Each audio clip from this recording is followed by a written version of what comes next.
নমস্কার বন্ধুরা, সবাইকে স্বাগত জানাই আরেকটা নতুন ভিডিওতে। আজকে কিন্তু আমি চলে এসেছি কালিয়াগঞ্জের স্টেশনের বাইরে দাদার সেই ডালপুরির দোকানে। আজকে তোমাদের দেখাবো দাদার ব্যবহার এবং খাবার দাবার কেমন এখানকার। হ্যাঁ, অল্প তেলটা যেটা আমরা যদি পারি তো ভর্তি করাই করে নিতে পারি, কিন্তু ভর্তি করা কি হবে, তাহলে আমার 2 কেজি 4 কেজি তেল বাঁচবে। ওইটা কালকে সকালে দিব। এবার কালকে যখন সকালে দিব ওই মানুষদের কাউকে দিব, তাতে পেট খারাপ হবে, অবশ্যই হবে। একদম হ্যাঁ, তাহলে আমি একটা দুটা করে ভাজছি। না ঠিক আছে, এই নিয়মটা একদম ঠিক আছে। একটু তেল আছে, অন্য বড় বড় মিষ্টি দোকানে দেখো ভর্তি করে তেল দেয়, তারা ওরা তেলতে ফেলবে না। একদম। হ্যাঁ, এই যে আমাদের যখন এই যে আমার জাল আছে, জাল যদি ভেঙে যায় বা ময়দা দিয়ে মাখি, তাহলে তেলের দিকে যাবে, তো তেল মানে জালটা পড়ে গেল। এবার ময়দা দিয়ে এখানে ওটাকে গাঁত বসে যায়। গাঁতটা বের করার জন্য এই যে বাটিতে তেল রাখছে, গাঁত পড়ে যাবে, ওটাকে একটা আমার দোকানে যে হিসাবে ভিড় হয়, আমরা 4 জন একদম নাম শুনেই আসছি। তো দেখো দাদার ব্যবহার কিন্তু এক কথায় আমার কাছে অসাধারণ লাগলো। একদম অনেকটা মিষ্টতা নিয়ে দাদা কথা বলে সবার সঙ্গে। তোমরা যারা গিয়েছো দাদার দোকানে আশা করি অবশ্যই প্রত্যেকে জানো।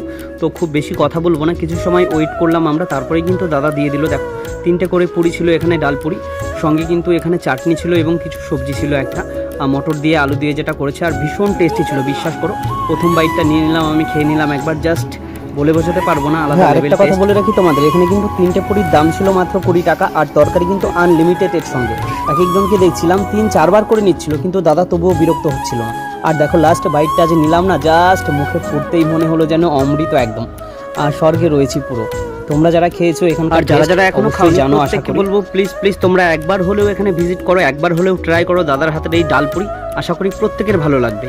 এর হতে যে গেটটা প্রথম, সেখানেই রয়েছে দাদার দোকান। একদম আগে আসবো, দাদা কিছু বলো। আমার টাইম হচ্ছে সকাল 6টা থেকে বেলা 12টা। যদি আপনি একবার এসে টেস্ট করুন, হ্যাঁ, যদি এটা মুখরুচি জিনিস, যদি ভালো লাগলে অবশ্যই আসবেন। যদি কোনোদিন যদি খারাপ খাওয়াই, তাহলে অবশ্যই আপনারা সেটাও কমেন্ট করবেন। আজকে ভালোর জন্য সেটা প্রকাশ আমি করব, আমি সেটা বলা আমার ভুল। আপনারা আসুন, খাই যান, যদি ভালো লাগে তাহলে আপনার ভালো মন্দ সেটা আপনিই বলুন। ঠিক আছে দাদা, তাহলে 10 টাকা ব্যাক করেছে আবার। একদম দাদার ব্যবহার কিন্তু যথেষ্ট ভালো, যথেষ্ট একদম। সেটা যদি কারো টাকা পয়সাও যদি না থাকে, অসুবিধা নাই, কোনো দিন হলেও দিয়ে যাবে, অসুবিধা নেই, কোনো টেনশন নেই। ঠিক আছে দাদা, তাহলে